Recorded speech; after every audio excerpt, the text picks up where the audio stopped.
ಮಹಾಗಣಾಧಿಪತಯೇ ನಮಃ. ಶ್ರೀಮಾತ್ರೇ ನಮಃ. ಶ್ರೀ ಲಲಿತಾ ಸಹಸ್ರನಾಮದ ಭಾಷ್ಯದಿಂದ ಇವತ್ತು ವಿಶ್ವತೋಮುಖ್ಯೈ ನಮಃ ಬಗ್ಗೆ ಓದ್ತೀನಿ. ವಿಶ್ವತಶ್ಚಕ್ಷುರುತ ವಿಶ್ವತೋಮುಖಃ ಎಂಬ ಶ್ರುತ್ಯಾಧಾರದಂತೆ ಸರ್ವತ್ರ ಮುಖವುಳ್ಳವಳು. ಮುಂದಿನದ್ದು ಪ್ರತ್ಯಗ್ರೂಪಾಯೇ ನಮಃ, ಸರ್ವರಲ್ಲಿಯೂ ಅಂತರ್ಯಾಮಿಯಾಗಿರುವವಳು. ಇದಕ್ಕೆ ಪರಾಂಚಿಕಾ ನಿವ್ಯತೃಣತ್ಸರ್ವ್ಯಂ ಭೂಸ್ತಸ್ಮಾತ್ ಪರಾಜ್ ಪಶ್ಯತಿ ನಾಂತರಾತ್ಮಾನ್ ಎಂಬ ಶ್ರುತ್ಯಾಧಾರವಿರುವುದು.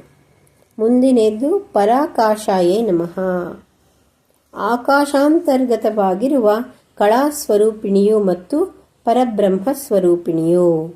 ಮುಂದಿನದ್ದು ಪ್ರಾಣದಾಯೇ ನಮಃ, ಪ್ರಾಣ, ಅಪಾನ, ವ್ಯಾನ, ಉದಾನ ಸಮಾನಗಳೆಂಬ ಪಂಚಪ್ರಾಣಗಳಿಗೂ ಇಂದ್ರಿಯಗಳಿಗೂ ಅಂತಃಕರಣಕ್ಕೂ ಶಕ್ತಿಯನ್ನು ಕೊಟ್ಟಿರುವವಳು. ಶ್ರೀಮಾತ್ರೇ ನಮಃ.